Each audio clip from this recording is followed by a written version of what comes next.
Rapporteur, Monsieur Bompard.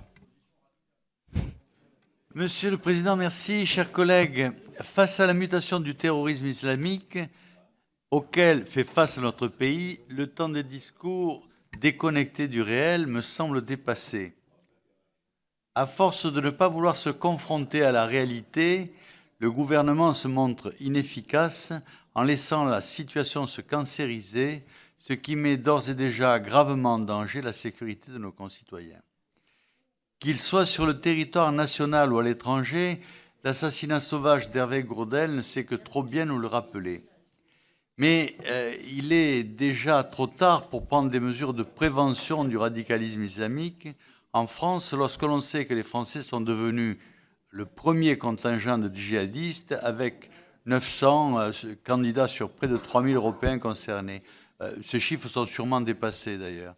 Dans de telles conditions, le problème de la sécurité en France doit devenir prioritaire.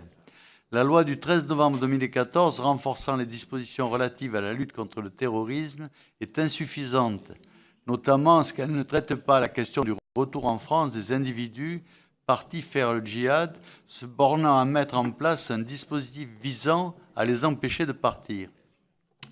C'est pourquoi je soutiens cette initiative qui vise à créer une commission d'enquête sur la surveillance des filières et des individus djihadistes.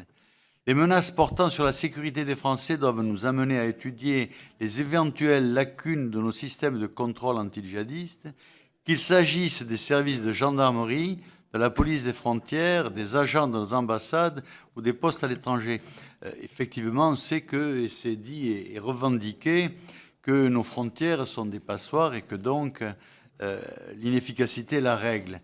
S'il est certain que tous les musulmans ne sont pas islamistes, encore faudrait-il que le gouvernement comprenne que l'islam radical mène systématiquement au terrorisme.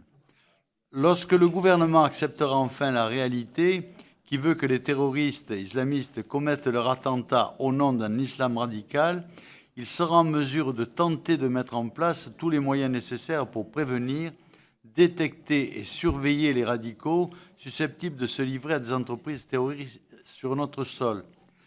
Combien de Mohamed Merah, de Médine et Mouche faudra-t-il avant que le gouvernement ne se décide à protéger les Français et prenne les mesures nécessaires et efficaces pour lutter contre le terrorisme dans notre pays? Un numéro vert anti-djihad et une interdiction administrative de sortir du territoire s'avèrent être des moyens bien illusoires face à la menace des jeunes fous solitaires, et on sait que l'expérience des djihad passés, qu'une partie de ces combattants ultra-radicalisés et formés au maniement d'armes et d'explosifs tenteront de se livrer à leur retour à des actes terroristes en France.